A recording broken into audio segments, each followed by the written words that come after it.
episode of Voices of Inclusive Research, VIR. I'm your host, Dr. Ren, founder of Diverse Research Now. And today you will hear the voice of Chenyka Ramos, aka Nika. Nika is a marriage and family therapist and a recent survivor of Hodgkin's lymphoma. She has made a commitment to providing advocacy and education on the disease. She is excited to share her experience with cold capping and is an advocate for the use of hair preservation treatments.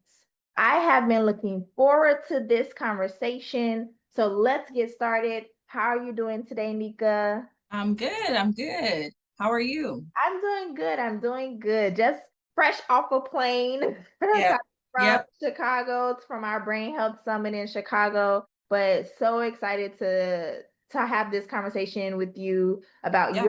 experience with Hodgkin's lymphoma and your experience with preserving your hair while you were going through the experience. And we're going to talk a little bit about research in there. You know, we always want to bring in research and connect the dots, but so excited to hear your story. So tell us who you are, the work you do, and your story. Yeah, absolutely. So as you mentioned, I am a licensed marriage and family therapist. I've been in mental health for 15 plus years, pretty colorful background, a lot of different clientele throughout the years. Of course, had a lot of different clients who have had cancer themselves or survivors themselves, who've had family or friends who are survivors or have unfortunately lost their lives to cancer. So no stranger to hearing about the challenges that people experience, but couldn't have anticipated that in 2024, the end of 2024, I would get this diagnosis of Hodgkin's lymphoma.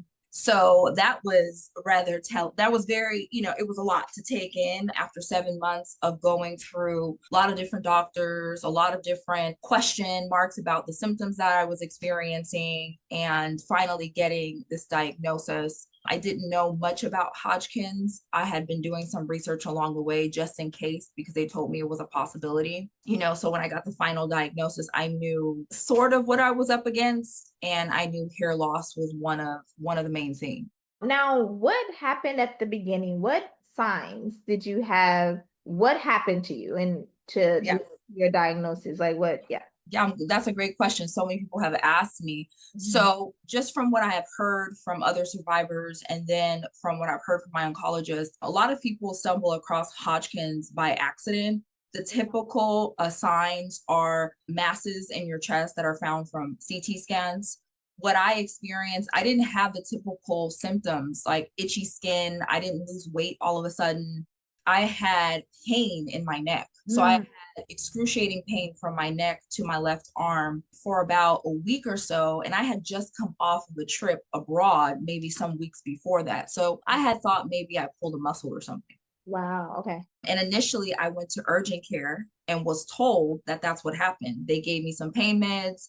Really? My arm was really swollen, and they told me that you probably pulled something. We're going to give you something for the swelling and pain. And then if it doesn't go away, come back in a couple days.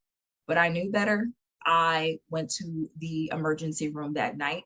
From there, it spiraled, a lot of different tests. They did a CT scan. They found I had a mass in my chest. I had multiple masses in my neck, Wow. but still was not diagnosed with Hodgkin's. They had, Right. yeah, after 7 days in the hospital, they told me that I had an infection. They thought I had a bacterial infection and that they wanted me to stay on antibiotics. The infection was my white blood cell count was going back to normal, and they couldn't figure it out. At the time, 38 years old, you're healthy. Otherwise, we don't know what's going on with you, but we've ruled out cancer because it's not showing up in your blood work. And so what you were thinking probably was just that you like picked up something from abroad, right? What happened abroad? Like I'm sure that's Yeah. probably what you were thinking. But honestly, I was questioning that because I said, I went to Madrid, Spain. I was in the city. I was in a group amongst friends and family. And I'm like, no one else is sick. This is weird for this to be a bacterial infection. So I questioned that diagnosis a long time. Okay. And then after 7 days, I said,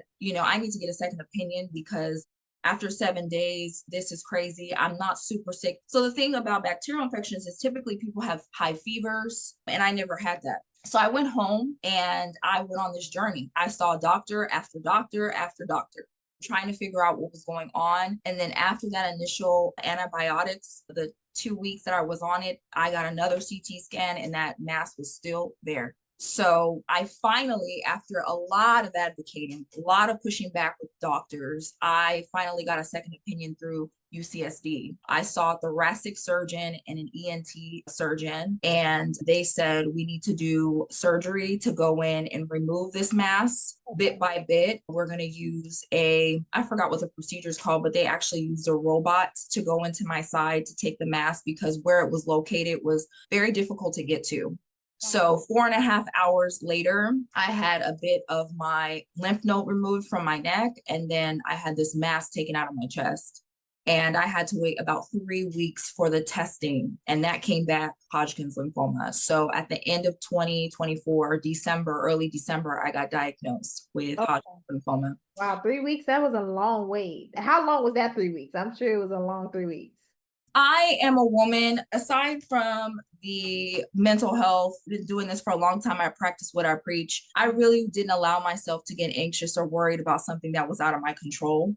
That is something about me through this whole journey. You will kind of hear me talk about that, I'm sure, today. I just didn't allow myself to get overwhelmed or consumed with something. I said, whatever it is, I'm going to face it. I'm going to deal with it, and I'm going to be okay. And I 100% believe that from the day I went to the ER to the day I had the surgery to the day I finished chemotherapy, I 100% believed that I was going to be okay. Yes. So there's a lot, that mental piece, that mental component of not, freaking out, not overly thinking about things. I knew about Hodgkin's lymphoma. I did a little bit of research, and what I found was all positive. Okay.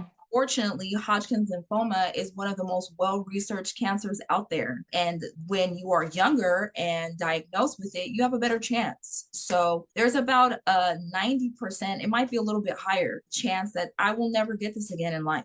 People respond very quickly to medications. And again, like I said, I have a 90%, maybe a little bit higher chance that this is just a fluke, something happened in my body, and that I won't have to worry about this again. So with knowing all of that, my focus turned to, okay, how am I going to save my hair? That was one of your first questions. Yes. When you found this out, that Yes, was one of your first questions. absolutely. Absolutely. What 38-year-old woman wants to lose all of her hair? And so I heard about cold capping. Fortunately, like I said, with the experience of being a therapist, the year prior to that, I had a client who mentioned cold capping because they were helping a family member pay for the cold capping. And I immediately never heard of it. What is that? And so I went online and researched it. And I remember thinking to myself, how have I never heard about this? It's been around for a really long time. How have I never heard about cold capping and preservation, hair? Yeah, no, but I think that it's amazing that that caught your attention. Yes. And then a year later, you would be needing to use it because you didn't have to go and like research that. You could have just heard her talk about it and just keep going. But No. you went and researched that, and look at there, you needed it. Absolutely. And I think my primary at that time, I'm not a researcher by any means, but I come across all these stories. And, I do have my practice right now is primarily women of color. And I think the more I know, the more information I have as a provider, as a clinician in the community, the more I can help. And so that was my intention. Just formalize, get to know, at least familiarize yourself with what's going on. And so I had no idea that I would be using it. So I already had an idea about cold capping when I met with my oncologist the first time. Okay. Your oncologist was like, hey, let's do it. So initially, I went in there with a lot of questions. Okay. I think my first time meeting the oncologist, I met with her 3 hours. It was a good 3 hours, solid 3 hours. We sat there and talked. She was talking about my case, and she was like, I can't believe you went through all this. And we talked about a lot of things. And I absolutely love, my doctor's name is Heather Tracy. She's Sharp Memorial oncologist for 20 plus years. She's a wonderful oncologist, very caring, very thoughtful. Shout out to her because she's going to listen to this, I'm sure. And so we met for a really long time. And that the piece of that was I had said to her, I said, I know about the cold capping. Tell me about your experience as an oncologist. What have you seen with the success? And then have any of these women been women of color? So what do you know about that? Because I do have different textured hair. And from what I had saw on videos, it was primarily Caucasian women that were doing this cold capping. I hadn't seen any woman of color at that point. I hadn't seen any videos. So she said, that's a good question. I don't have a ton of research on it. Let me see what I can find. And then I said, let me see what I can find. But I'm absolutely interested in doing this. And then she also mentioned to me, this is a big piece, is, insurance does not pay for this. Okay. Insurance does not pay for this. Definitely a big piece to the book. Oh, it is. Absolutely. You're already in a crisis. If you're navigating the medical, anything with chronic illness and disease, it can be very expensive and it can be very challenging, especially with something like cancer where you may not be able to work. All those things are running through my mind because I'm well aware of these factors. But anyway, so fast forward, I did my own research. I stumbled across a YouTube video. I need to get you this YouTube video. 4 physicians, 4 Black women physicians who were talking about cancer, and they were talking about 2 out of the 4 had did cold capping themselves. Okay. And I remember watching that video, and that was it for me. It clicked. There were certain things that were said in the video. They provided a lot of good information about their own experience, how much hair they lost, just what to expect with cold capping. So I knew going into it, this is going to be a commitment. Okay. I'm not going to just be slapping a cap on my head for 2 hours and done. No, this is going to be hours. It's going to be a commitment. I have to go through the process. But hearing their success, it motivated me and it gave me the extra thing that I needed to pursue doing the cold capping. And I'm forever grateful for watching that video because, like I said, there weren't a lot out there, at least when I was researching it. So yes, if you can get us that video, we would love to put it in our post because more and more, if you needed that video, there's so many other people out there that need that video. Absolutely. I believe I saved it on my channel, but I will send that over to you because I watched that video entirely and I cried. I didn't know what to expect. It was very, very emotional because I'm in that early process, just being diagnosed. But like I said, it was that motivation and inspiration that I needed. And then I went back to my oncologist for orientation, and that's when they provided information on the cold capping. So the cold capping, it's not a lot of information. I mean, there's only a couple of companies. They're not even contracted, I would say. They're just, for whatever reason, Penguin Cold Cap has been around for quite some time. That was on the top of the list of companies.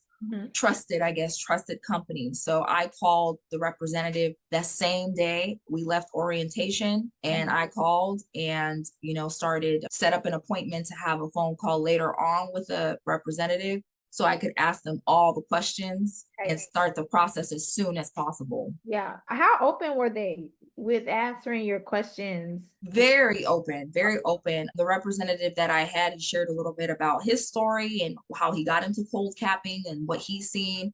Actually, what was helpful is that he shared with me that his wife is a woman of color, Black woman, and she had used cold capping and she was able to save her hair. So that was very helpful. I mentioned to him, listen, I have curly hair, I have thick hair, this is what I'm thinking about doing. And I was diagnosed with Hodgkin's lymphoma. And he said to me, I'm not familiar with the protocol medication for Hodgkin's. Send me over the medication that you're going to be taking, and I'm going to consult to see what your success rate is going to be. Wow, that's awesome. So they did some further research. Yes. That was awesome. Okay. And this was Penguin. This is Penguin Cold Caps. Cold Caps, okay. And so they got back to me and he said, listen, because of this specific medication you're taking, it does drop your success rate down. So if you do it right and you're consistent, you're looking at saving between 50 to 70% of your hair. And to me, that was better than zero. Yeah, high percentage. That was a pretty high percentage. Absolutely better than zero. Yeah. And so we got on to the next step. So things that are important, if you are listening to this or watching this and you're thinking about it, where I was last year, you just got diagnosed, you don't want to lose your hair, you're worried about that. think about who potentially could help with the capping because you can't do it by yourself. Okay. That's one of the challenges is that you cannot just do this capping by yourself, and you don't want to do it by yourself, to be honest. So you need that support system, a strong support system. Someone's going to be as committed as you are for about saving your hair. Absolutely. Because chemo is hard on the body. It's tiring. You want to focus on that part of it. And then having somebody else do the caps for you, they're going to be keeping track of the time because you do have to switch them out. So I'll talk about that in a second. I'm grateful that I have a wonderful partner who's able to do that and said, I'll take care of that for you. So he started doing his own research and started looking at videos so that he could learn the process. But the first time you do the capping, so you sign up, but before you jump in ahead, you sign up. The representative sends you an email with a ton of information. What I really, really liked about Penguin Cold Cap is they send you a ton of information, instructions. They send you helpful tips. I changed a lot of things. So I wind up not drinking coffee. They said you can decrease your caffeine because caffeine actually disrupts the blood flow to your hair follicles, which I did not know. I didn't even want to mess with, decrease. And I said, I'm just not going to drink coffee. Okay. So I stayed away from caffeine for about 5 months. Okay. And then they talk about deodorant, changing your deodorant, not using aluminum-based deodorant. So I changed my deodorant. That was a challenge going through. I don't know if you've ever tried to use natural deodorants, but boy, But I know some people who have, and it actually worked for them. But I mean, it don't work for everyone. No, I had to go through a couple to find the one that worked for me. But so that was a different. And then the other thing was like just adjusting to one, I am someone that loves the diversity of being able to wear my hair in a lot of different ways, protective styles. If I want to wear my hair natural, if I want to have extensions, if I want a closure, if I want braids, I've done it all, and to say, wow, you can't do any of that in this process. You have to have your hair natural this whole entire time, not even wear, well, I'm not particularly with wigs, but definitely nothing over your head, no wigs, no caps, things like that. Nothing stressing your head out. Right. Nothing. Right. Nothing that's going to be pulling the follicles. Right. Even wanting to stay out of the sun. I live in San Diego. It's sunny here. So thinking about all those things, I was like, okay, what am I going to do? I haven't had my hair. Okay, I got to find curly products for my hair that's not going to be toxic. I have to look into all these things. So I just went with the most basic products that I could find, coconut oil, no toxins, no parabens, none of that. And I just we went back to the basics of the basics for my hair. And you have to do what you have to do. Yeah. You were committed. Absolutely. I wanted to ask, is Penguin a US company or is it a European company? I believe that they are UK based. They do have representatives and they have obviously cappers all throughout the States, but I do believe they're UK based on the emails and things that I got from them. Yeah. My understanding is that cold capping originally started for children. Oh.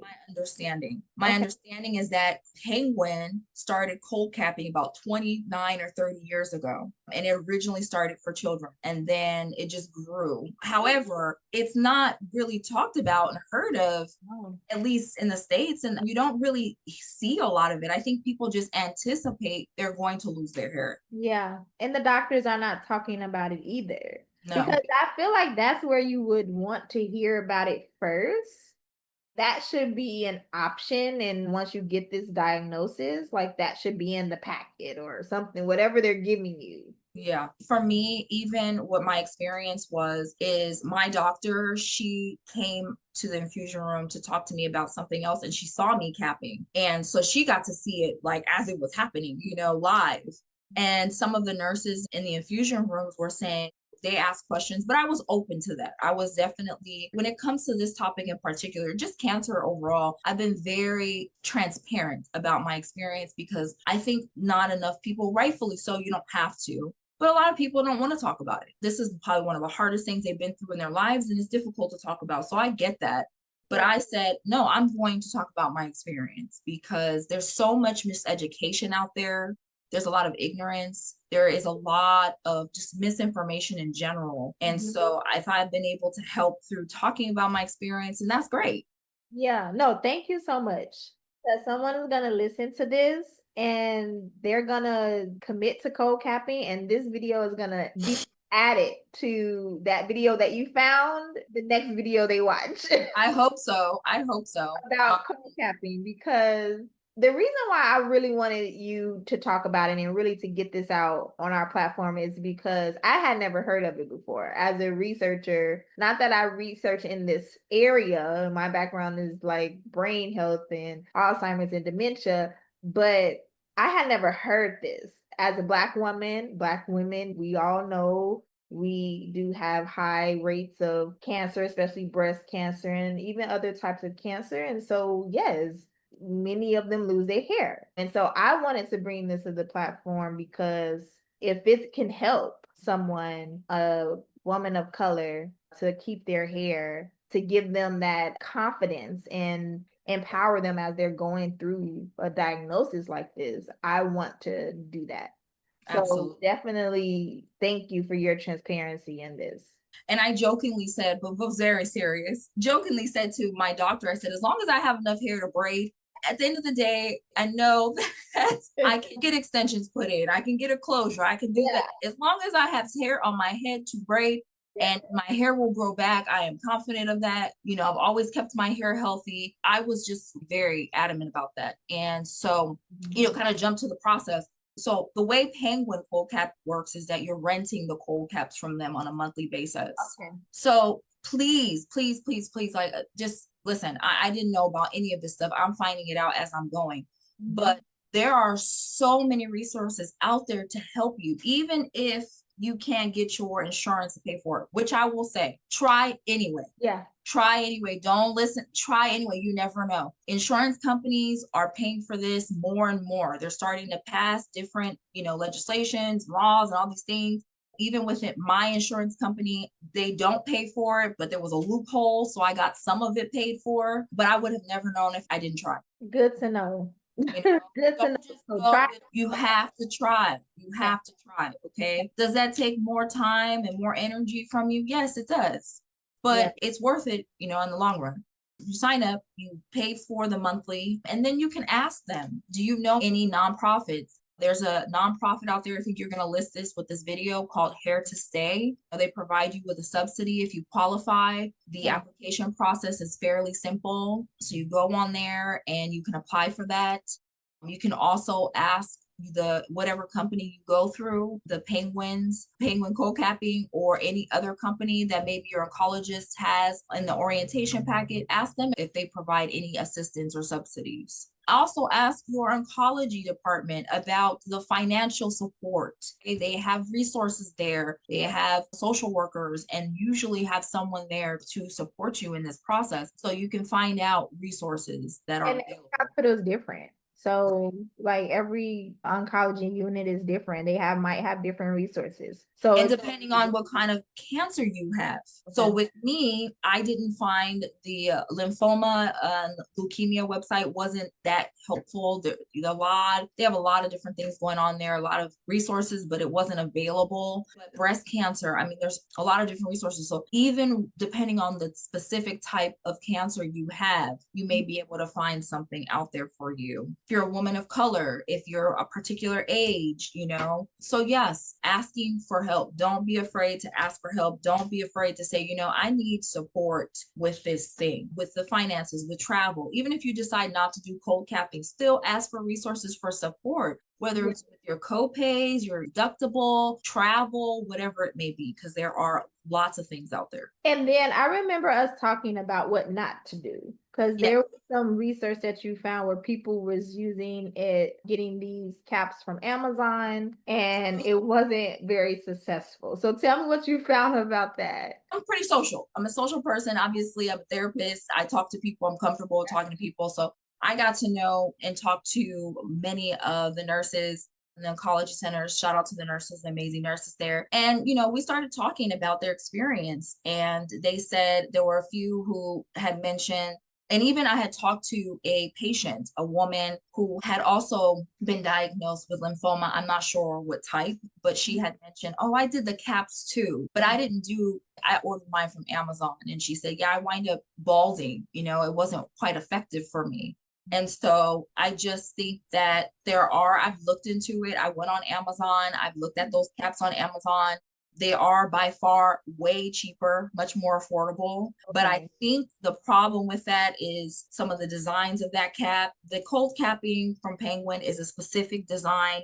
The way Okay. it goes on your head is a specific way because the science behind this is that you want to freeze your hair follicles so that the medication does not penetrate the hair follicles. Right, exactly. Thank you. Thank you for sharing that because that's exactly the science behind it. Is that you're trying to keep your hair follicles so cold that that medication doesn't affect it. Okay. Yes, it doesn't get to your hair follicles. So that means though you are wearing the cap. So I was sent 3 caps and like clockwork, I went to, so the first time that we did the cold capping, a representative from Penguin Cold Cap came out, a capper, professional capper, wonderful person. She was wonderful, very supportive, and she showed us how to do it. She stayed with us the entire time. So with a particular medication that I was taking, it was recommended to me by the cold cap company that I wear the cap 5 hours after that medication was given to me, that my head would be cold and it would maintain that certain temperature. So in total, every time I went to get my infusions, I was wearing this cap for about 6.5 hours in total. We would start a little bit before that medication, so my head would be cold, and then we would make sure that we did it 5.5 hours after the medication. Okay. So 6 hours, 6.5 hours is a long time to be wearing a cold cap, and you're switching it every 25 minutes. Right, because it has to stay a certain temperature. Right, around 30, 35 degrees. Okay. Okay. Yes. So that means, so when you get the cold caps in the mail, this is what you can expect, at least like I said, from Penguin Cold Cap. The caps came very fast. I got them within 2 days. So once I paid for the initial month and the deposit, I got them in the mail. They sent a cooler in the mail with these 3 caps and all of the, everything that you need. And then I basically made sure that I had access to dry ice. Luckily, where I live, there's a place not that far from my house where they sell dry ice. Okay. And I went there. Okay. I went there and I talked to the owner and he said, what do you need dry ice for? Because Right. we're coming in there for using dry ice for their company. I said, I've diagnosed with cancer. I'm going to be doing the cold capping. And he said, oh, okay. And so he gave me a good deal, right? A good deal. I said, I'm going to be coming every 2 weeks. You're going to see me for a while. Okay. This is how much I'll charge you for this amount of ice. So they tell you in the instructions how much ice you need. So you know that ahead of time. And then after that first initial time with the capper, we knew what to do. We started, researching more online, looking at some videos. And we did it on our own. So like I said, my partner did his research and we did the capping on our own because it is expensive to have someone come out every time and do the capping for you if you have to hire someone through the company. That can be very expensive. And that is an option though. It is an option. It is an option. Oh, okay. Absolutely. I have a question. Stay with you the whole entire time. My capper came home with me. She asked me, do you want to stay here? Do you want to go home? And I wanted to go home and be in the comfort of my own house. And she was wonderful. It was great. But I knew financially that was not going to be practical for me to do every 2 weeks. Yeah. And so I wanted to ask the caps, how soon are you putting them on dry ice before you put them on your head? So yes, that's a good question. My appointments were at like 9:30 in the morning. So we would go get the dry ice around 8:15. And then we would put it right as soon as we got the dry ice, we would put the caps on. So that way, by the time infusion started, medication started, they were cold. Okay. Okay. They were cold. And they also send you a thermometer so you can monitor, because you have to monitor the coldness on the cap. So they send a whole kit, everything you'll need. Gloves, a comb. I mean, Penguin Cold Cap, they sent everything. Everything. So while the cap is on your head, there must be a thermometer. No, so initially you just want to make sure it's at the right temperature and then you just put it on your head. And then the capper is making sure that the other caps in the cooler are staying cold, layering the ice appropriately it's a trial and error process. You'll figure that out. But no, you don't have to because it'll stay cold. But you're not keeping it on your head more than 30 minutes. So then 25 minutes goes by and you're taking that one off and you're switching Okay, it out for so the that's like clockwork. That's just what yes, the process is. You're taking it off every 25, 30 minutes. yes, yes, So it's a full day commitment. So I absolutely. like you used to prepare yourself. Absolutely. And I think that's where I've heard women that are not consistent in that because, like I said, it is a lot. I am not going to tell you this is going to be easy. I did not going into it. The first couple times was pretty easy for me. Yeah, it was a long day, but it wasn't really terrible. But as chemo progresses, it gets more difficult because now chemo's building up in your body. And so you may have more side effects. For me, I had really bad nausea. I was so nauseous. No matter what they gave me, didn't help. And having that cap on my head did not help with the nausea. It intensified the nausea for me. Mhm. So as we went on, I did 6 rounds of chemo, which is 12. So I went 12 different times over the course of 5 months. And I would say that last month for me was harder. It was definitely harder. But the reward of that was having hair on my head. Yeah. I started treatment at the end of January. I would say about around May is when I started noticing thinning in the front, right around like that, the hairline. That's where I started experiencing some thinning, Okay. but I still had a lot of hair. And then that motivated me to keep going because it was working. Yeah, because you didn't know if it was going to work or not. This was really like you started out with just like, okay, I hope this works. And they tell you, so after 21, you'll know if it's working or not by the 21st day. This Okay. is a misconception people have too. People think that when you are doing chemo, your hair falls out right away. It does not. It doesn't. Yeah. It does not fall out right away. And for me, I was doing chemo every 2 weeks. So I had more time in between to kind of bounce back. My body was, I was able to kind of rejuvenize and all those things, which still working and living my life. But I was waiting around. March came and I remember asking my doctor, I do distinctly remember this conversation. It was about March because that was around my birthday. And I said, hey, so is this working? And I had my hair pulled back and I remember taking my hair out. And she said, absolutely. By this point, your hair should have been falling out in clumps. She's like, you have a head full of hair. Uh-huh. And I said, oh, wow. She said, yeah, by this time, you would have had hair falling out and not like thinning, like clumps of hair coming out. Yeah. So yeah, 2 months in, I still had a lot of hair on my head. I didn't experience hair shedding until, believe it or not, I didn't really start experiencing a lot of the shedding to where my hair was starting to get thinner and thinner. It was until after treatment was over. Okay. When treatment ended, I finished treatment at the end of June. That's when I started I want to say between those last treatments, that's when I started experiencing more and more shedding. And even to this day, my hair fell out. I would say I wind up preserving about 50% of my hair. Okay. But when I say that, it's not balding. I don't have balding spots. My hair just thinned. Yeah. So it's not as full and thick as it was. And thankfully I had a lot of hair, full, thick hair. Yeah. So now, even when I take out the extensions and all that stuff, I still have hair on my head. It's just thinner and I'm working on it. I'll get back to where I was. But again, I didn't have baldness. I didn't have any patches. But surprisingly, that's when it started to fall out, was after treatment was over. It was like my body was just like, we need to shed. We need to get rid of. Right. I wonder if you would have kept capping like a few more weeks, would that have helped?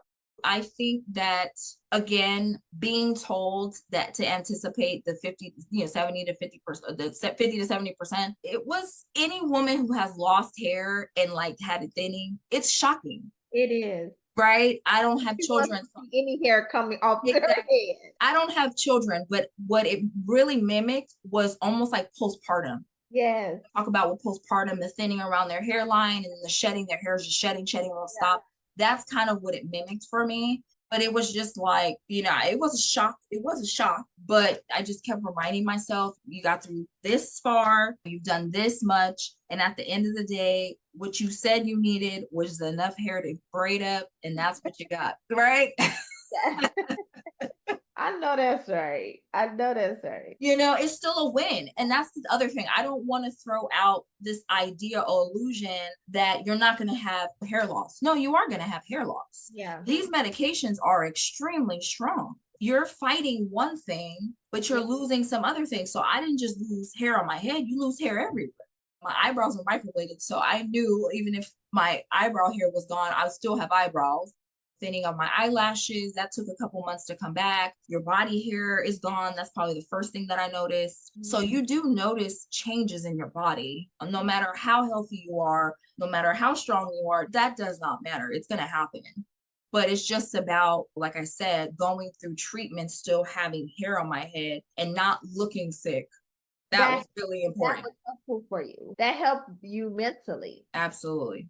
Yeah. I think that was the icing on the cake. And to see, because I got a lot of comments throughout the time. Even now, people are surprised to hear that I'm only 3 months out. It hasn't even been 3 months since my last chemo session. And cancer free, I'm going on about 6 months cancer free.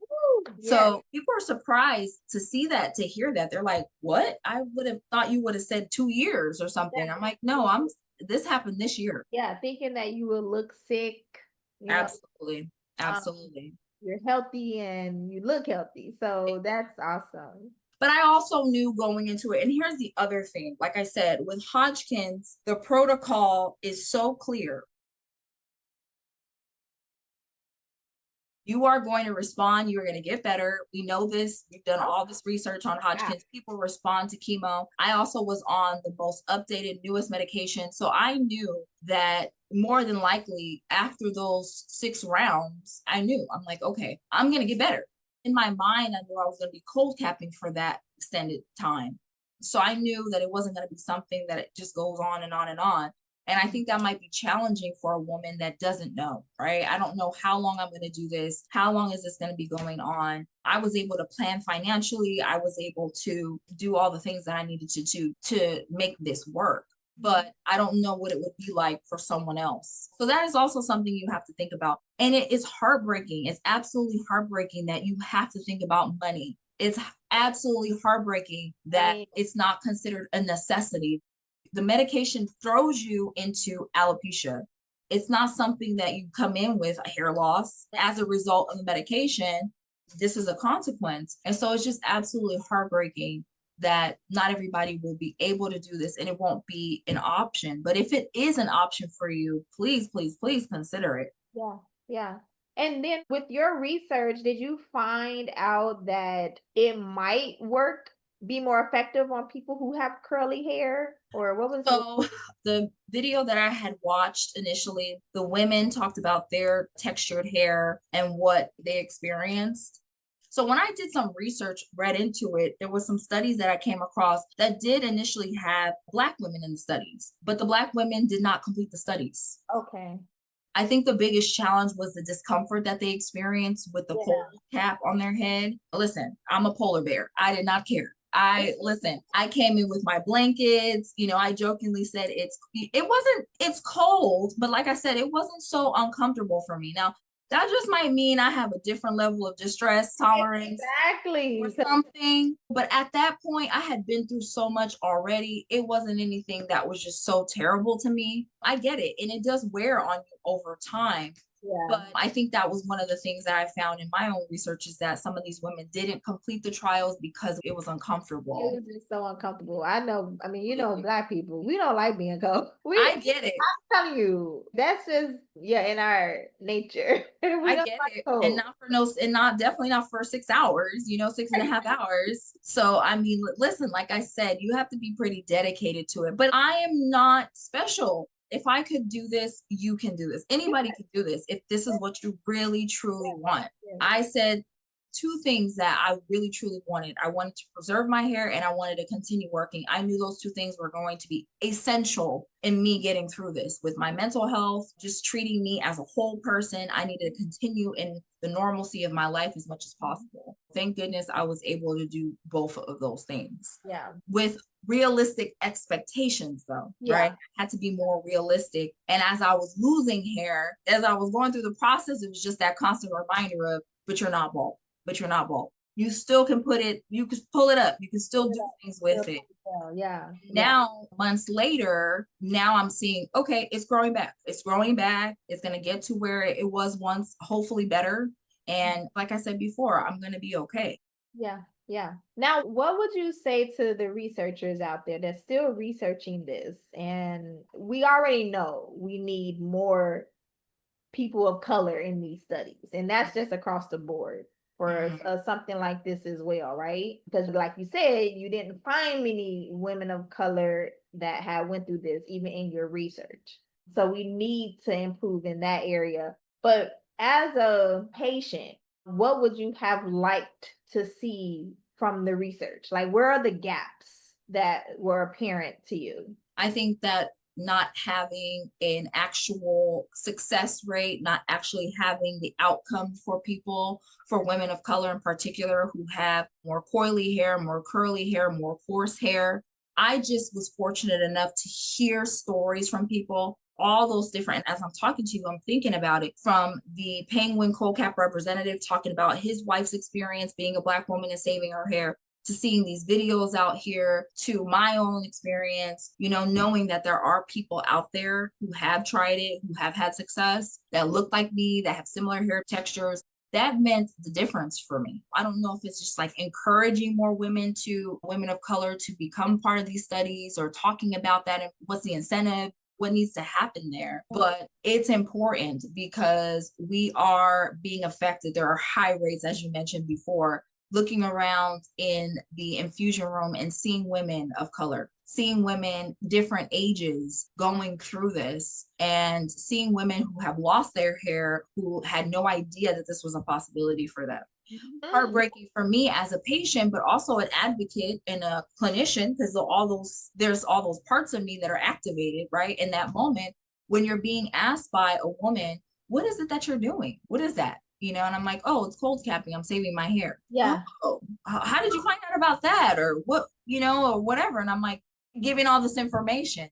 I mean, and that is really the point, right, of this podcast is to share the options that are out there with the community. Like, you should be well informed when Right. you're going through something. It's your right to be well informed about everything, all your options, and make that informed decision. How can we make that decision if we don't know anything about it? And I said to myself, I know I am not the only Afro Latina 38-year-old woman out in the world who's been diagnosed with cancer that does not want to lose their hair. I am not the only curly girl out here that is looking for another option. There has to be something out there for me. And I said, and from the start, if it helps or not helps, I'm going to talk about it. Yep. I'm going to talk about it. I'm going to find my way some way. And we just look at how things work out, the universe bringing this to me. You and I had this conversation. And what did I say? Absolutely, I'll do it. Yeah. There's no doubt in my mind. Of course, I would do this podcast and join your organization in this way, because it's what you're doing is necessary for the community. And look, this video is going to be out there forever. Yes. I mean, so you don't like this is going to help people years to come. And we don't know where the research will be then. You know what I mean? Hopefully, we will get better in researching this and making this process even more better for patients, because Right. I think it's super important. Like you said, mental health is so important when you're going through something like this. And that is, like you said, wanting to look like yourself. You didn't want to like not look like yourself. And yes, you won't look like yourself anymore if you have to lose your hair. I mean, Right.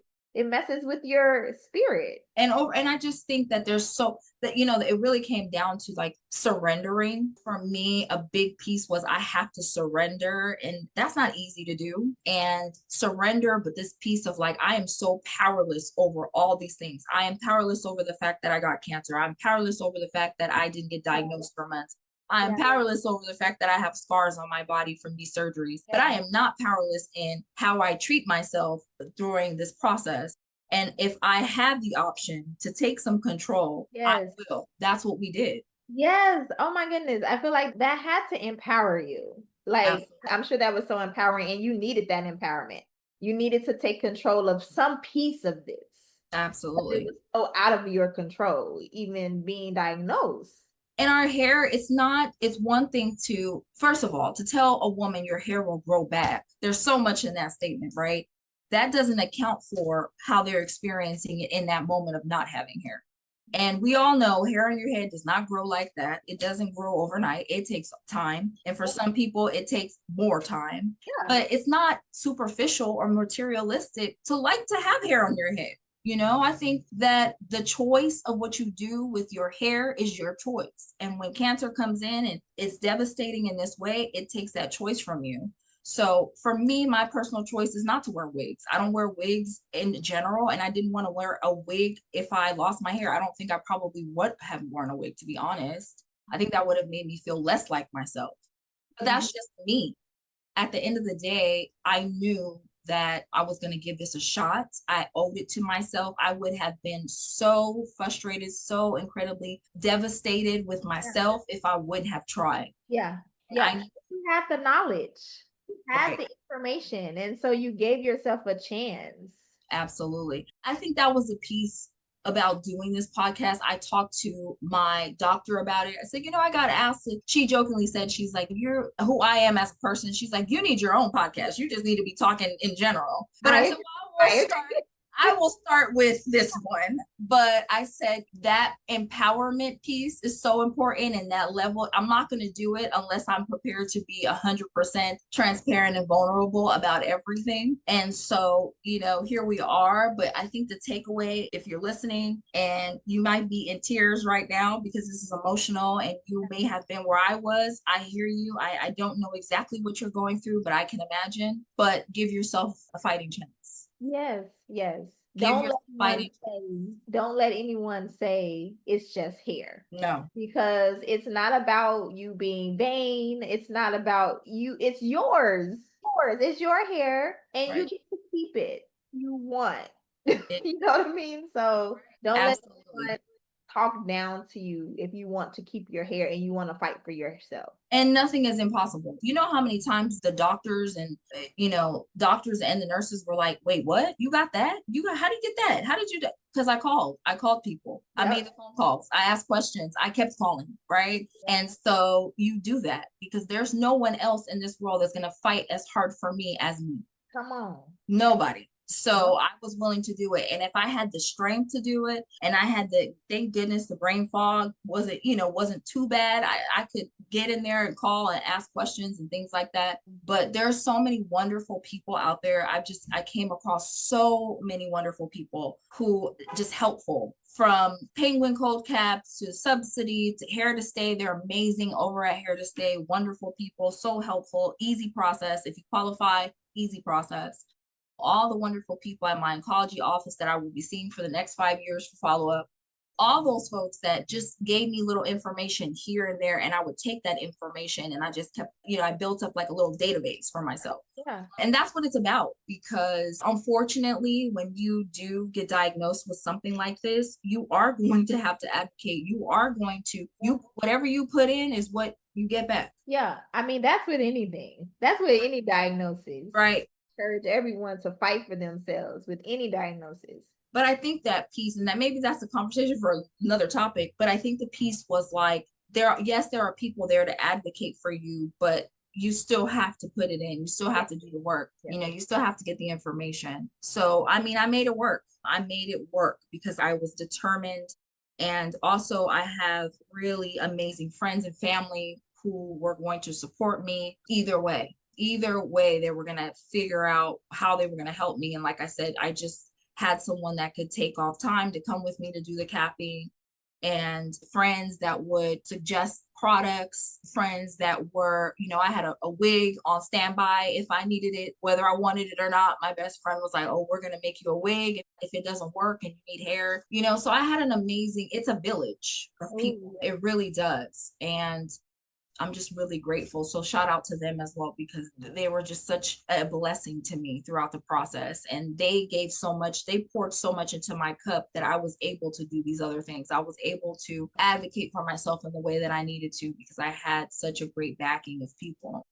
It's a lot. It really is a lot.